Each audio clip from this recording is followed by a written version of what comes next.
Hello YouTube friends, welcome to The Last Homely House. I'm Kate and I am overwhelmed with fabric scraps. She picked up a camera in her 1960s and became one of YouTube's most beloved channels, The Last Homely House, a haven of slow living, crafting, and calm. But few knew the deep grief, divorce, and loneliness she had overcome. In this emotional, real story, discover how Kate turned pain into peace and built a YouTube sanctuary that now comforts over 270,000 subscribers. She never chased fame, just connection. This is a story of healing through hand quilting, finding joy after heartbreak, and proving that even the quietest lives can inspire the world. In the early 2000s, Kate Jackson was living in a stone house in Northumberland, a home she had known for more than 30 years. It was where she raised her 3 children, including her son John, and where the shape of her life seemed firmly set. She had once worked as a midwife before later becoming a teacher, and her days were built around a quiet, practical rhythm. She grew vegetables in the garden, sewed her own clothes, and ran a small pottery workshop. Everything about her world was tied to that house and the family life she had created there. She had been married for nearly 35 years, and from the outside, it may have looked like a life of stability, habit, and permanence. Then, one March afternoon, that entire picture was shattered. While searching for tax papers in her husband's study, Kate opened a drawer she almost never touched. Beneath a pile of old maps, she found a small wooden box. Inside was a stack of letters tied together with ribbon. They were not hers. They had been written by another woman. Sitting down on the floor, Kate read them all. What she found was not a passing flirtation or a single mistake. The letters revealed a relationship that had lasted for more than 5 years. They described meetings, gifts, and plans for a future that had no place for her. When she finished, she put the letters back into the box, returned it to the drawer, and walked downstairs without saying a word. She did not confront her husband that day. Instead, she carried on for the next 3 weeks as though nothing had happened. She cooked dinner, worked in the garden, and spoke to her children on the phone. But beneath that surface, calm. She was preparing to leave. She sorted out her finances, spoke with a lawyer, and found a small apartment to rent in a nearby town. Then, on a Tuesday morning, after her husband had gone to work, Kate packed 2 suitcases. She wrote a short letter and left it on the kitchen table beside the wooden box. After that, she walked out of the stone house she had lived in for more than 3 decades and left behind the life she had once believed was secure. The divorce was finalized within a year, but the cost was enormous. Kate had to give up most of her savings. And at 54, she was suddenly facing a financially uncertain future. She also had to step away from her full-time teaching job in order to deal with the legal process and rebuild her life from the ground up. The home in Northumberland, once filled with the weight of family memory, became associated instead with silence, betrayal, and loss. For the first time in many years, Kate was living alone, with the future no longer looking familiar or predictable. At the very same time, another tragedy was unfolding around her. Kate's closest friend, a woman named Sarah, whom she had known since university, began to develop strange symptoms. At first, they seemed small and easy to dismiss. Sarah started stumbling over words and occasionally losing her balance. Doctors initially suggested stress, but the symptoms kept getting worse. 6 months later, she was diagnosed with motor neuron disease, a degenerative illness that attacks the nerves in the brain and spinal cord. There was no cure, only the certainty of physical decline that could not be stopped. Kate became one of Sarah's main caregivers and witnessed that decline up close. First, Sarah lost the ability to walk and had to rely on a wheelchair. Kate helped adapt her house, so it could be wheelchair accessible. Then Sarah lost the use of her hands. She could no longer feed herself, write, or even scratch an itch. Kate learned how to care for her in increasingly intimate and demanding ways, preparing food, blending meals into liquid form, and sitting with her for hours reading aloud. What had once been friendship now also became daily labor, devotion, and emotional endurance. The most painful stage came when Sarah lost the ability to speak. Her voice weakened into a whisper, and then disappeared entirely. From that point on, they communicated through an alphabet board. Kate would point to letters one by one, and Sarah would blink once to confirm each choice. Even the simplest sentence could take 10 minutes to build. Kate sat beside her bed, patiently working through every word, watching her friend's fear and frustration grow as she became more trapped inside her own failing body. It was a slow and cruel process, and there was no way to stop it. Kate remained with Sarah through her final days. By then, the disease had begun attacking the muscles needed for breathing. Even with the support of a ventilator, every breath became a struggle. Kate held her friend's hand and could do little more than stay present as the end approached. Sarah died on a winter morning after living with the illness for 3 years. For Kate, that loss did not come in isolation. It landed on top of the wreckage of her marriage, the collapse of her financial security, and the emotional strain of trying to rebuild a life she no longer recognized. Years later, in an interview with The Guardian in 2024, Kate described that period as truly dark. She said she felt emotionally exhausted and found it hard to reshape herself after everything that had happened. The life she had imagined for decades was gone, and in her late 50s, she found herself standing in the aftermath of betrayal, grief, and uncertainty, entirely alone. After Sarah's death, Kate spent nearly a year suspended in a kind of emotional limbo. She remained in the stone house, but it no longer felt like home. Even the simplest tasks became difficult, and the silence inside those walls felt heavy, almost oppressive. Then one day, while clearing out an old bookshelf, she came across a travel journal from her younger years.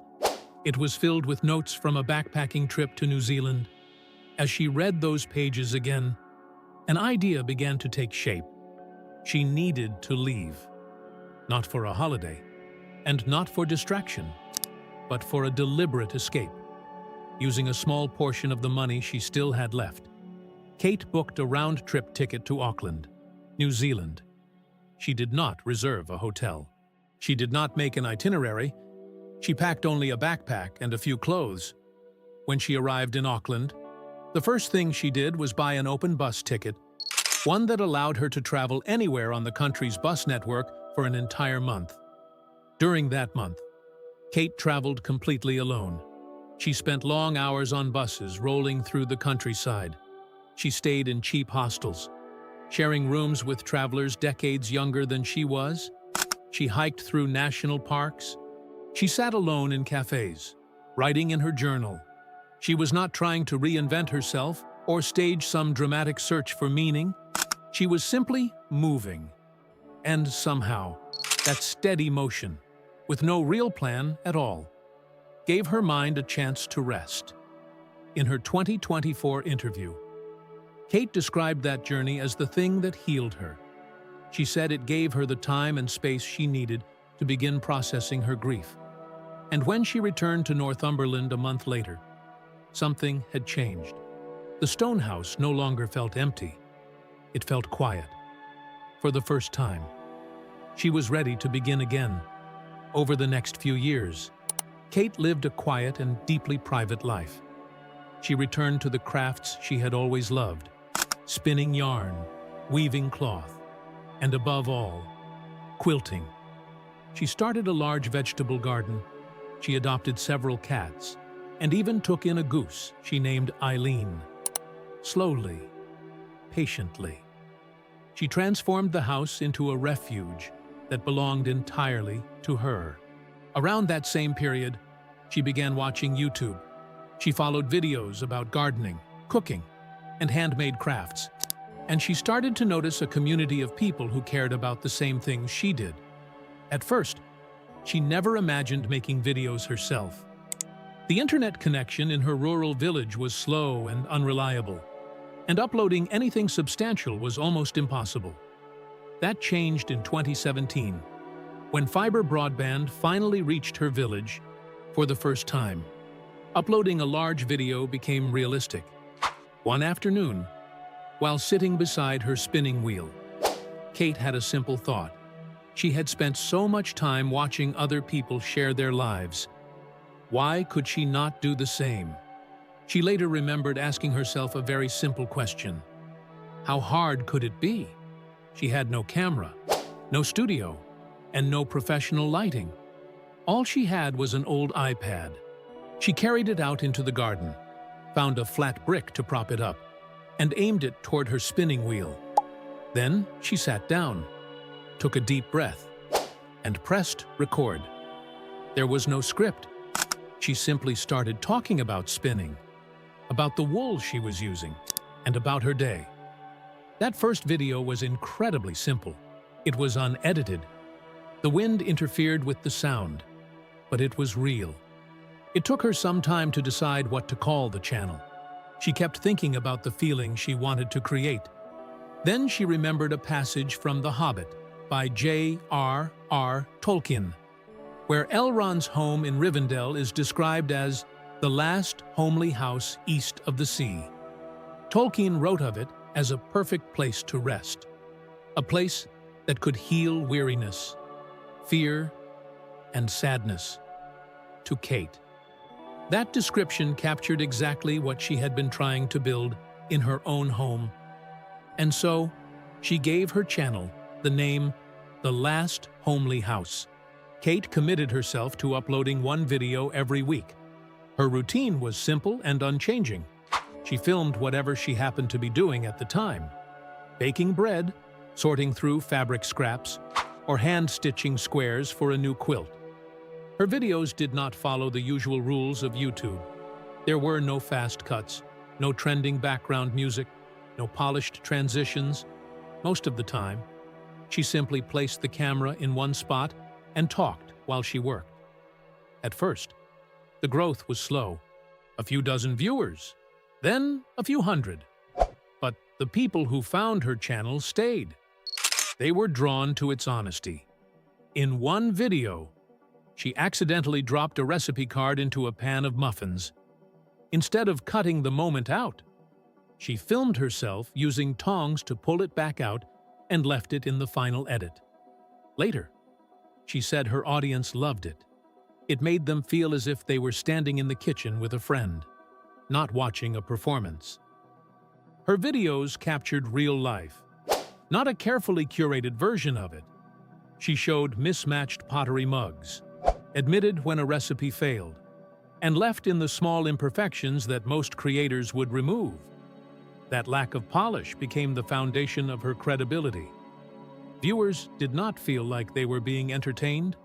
They felt like they were being welcomed into a real home. At the center of it all was her quilting, especially her hand stitching. Kate did not rely on a sewing machine to finish her work. She completed everything slowly. By hand, she described the process as deeply meditative, each stitch a deliberate act. Some of her most popular videos showed her sitting in silence, sewing, with nothing but the quiet sound of a needle passing through fabric. For many viewers, it offered a sense of calm and focus that felt missing from their own lives. That careful attention to detail eventually caught the eye of Orifil, a high-end Italian thread company. They approached Kate for a collaboration, and together they created a custom thread collection called Slow Stitching at the Last Homely House. Kate personally selected every color, choosing shades she genuinely loved and already used in her own quilts. It was a commercial partnership, but it felt completely aligned with the world she had built. Kate was not just sharing skills, she was sharing herself. While she never went into full detail about the tragedies in her past, she spoke openly about her present life. She talked about living alone, about the challenges and quiet joys of growing older. She shared glimpses of her adult children, including John and her other 2 children, along with their spouses and her grandchildren when they came to visit. The channel became more than a record of daily tasks. It became a portrait of a life rebuilt after it had been broken. She never chased metrics or tried to outsmart the algorithm. She simply kept showing up, week after week, sharing her life as it was. And slowly, almost quietly, the world began to notice, as Kate's audience grew from tens of thousands into the hundreds of thousands. She began to experience the darker side of internet fame. The same openness and sincerity that drew people in also began to blur boundaries for some viewers. The most serious concern was her personal safety. Although she never revealed her exact address, some viewers managed to track it down on their own. In her interview with The Guardian, Kate confirmed that people had shown up uninvited at her home in rural Northumberland. Strangers, convinced they knew her through her videos, drove out to her house hoping for a visit or a conversation. It forced her to become more cautious. The openness that once made her home feel like a sanctuary had, for some, turned it into a destination. Beyond those real-world encounters, there were also intrusions online. Viewers would leave deeply personal questions in the comments or send them directly through email. They asked about the details of her divorce, about her finances, about private aspects of her family life. Kate had to learn how to draw a line. She made it clear that some parts of her life were not open for discussion. Maintaining that boundary was not easy for someone whose entire channel was built on a sense of intimacy and trust. Then came the criticism. Not everyone was drawn to the life Kate chose to share. Some critics argued that her focus on domestic work and traditional crafts felt outdated or even at odds with modern ideas of feminism. Others questioned the fact that she earned money from her channel. When she launched an online shop selling seasonal boxes filled with handmade goods and other items, some accused her of selling out. They believed that the warmth she offered should remain free. A few comments even targeted her age, suggesting that a woman in her 60s starting a YouTube channel was something unusual rather than something to be taken seriously. Kate never engaged in arguments or responded defensively. She acknowledged the criticism calmly, but she did not allow it to change her direction. She simply continued doing what she had always done. Still, she admitted that negative comments could hurt. What she had built was deeply personal, and she had placed it into a public space that was not always kind. And yet, for every negative voice, there were hundreds of supportive ones. It was the community that carried her through. The comment sections beneath her videos felt different from most corners of the internet. They read more like letters between friends. People shared their own stories of grief, loneliness, and healing. They thanked Kate not just for her content, but for her steady presence. That sense of connection extended beyond YouTube. A fan-run Facebook group began to grow.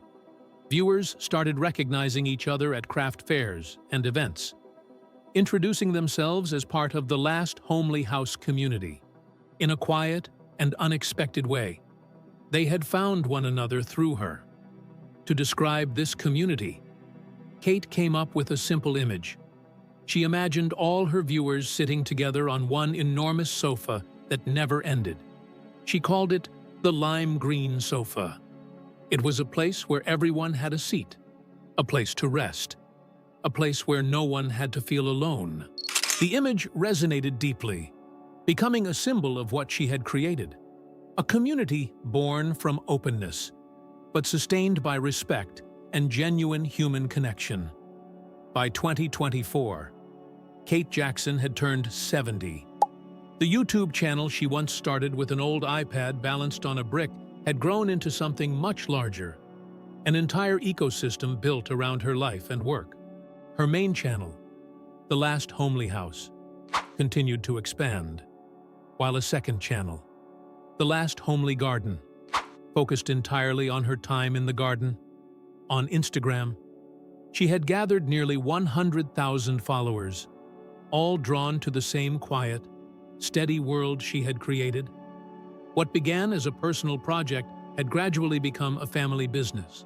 Her daughter-in-law, Rita, took charge of the monthly newsletter. Her son stepped in to help with editing videos, taking photographs, and managing the online shop. They appeared in her videos not as background figures, but as an essential part of her life. For Kate, seeing her children invest in something she had built from nothing became one of her greatest sources of joy. In the spring of that same year, she took another step forward and published her first book, Kate's Book of Things. It was not a memoir, and it was not a traditional craft guide. Instead, it was a collection of essays and photographs centered around the objects in her home and the stories they carried. The book was met with warm and positive reviews, reinforcing what her audience already understood, that her voice extended far beyond video. That year also brought an experience few could have imagined when her journey began. Kate led a quilting workshop aboard a ship traveling along the coast of Norway and into the Arctic Circle. Participants stitched their quilts beneath the glow of the northern lights. It was a moment that captured just how far her work had traveled. From a quiet garden in Northumberland to the edge of the Arctic sky. And yet, the true legacy of Kate Jackson cannot be measured by numbers or milestones. It lies in when she began. She is often asked whether she wishes she had started her channel earlier. In her interview with The Guardian, she admitted that sometimes she does wonder, but she also knows she could not have. She had to live through everything first.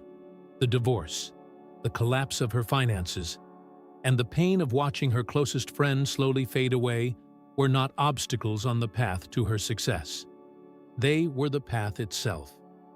Those experiences shaped the steadiness, the patience, and the deep acceptance of imperfection that her audience feels in every video. The pain did not simply lead to the channel. It became part of what the channel is made from. The entire philosophy of The Last Homely House, the slower pace, the respect for handmade work, the focus on process over outcome, is a direct response to a life that taught her, in the harshest way, that nothing is guaranteed. When the future can disappear in an instant, you learn to find meaning in the stitch you are making right now. In the end, her channel is not really about quilting or slow living. It is about what a person looks like when they have truly found a way to be okay. Not as a performance, not as a brand, but simply, quietly, okay. And hundreds of thousands of people return to her videos because they can feel that truth. Even if they cannot always put it into words, Kate Jackson still lives in that same stone house. She still stitches her quilts by hand. She still feeds Eileen the goose and films her cats as they wander through the garden. 8 years after placing that iPad on a brick, she is still speaking to the camera with the same calm warmth, never rushed, never forced. Her story is not one of tragedy.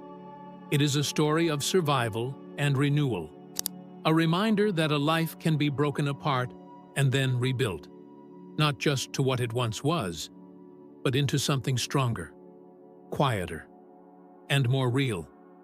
And that is the legacy she has created. One stitch, one video at a time.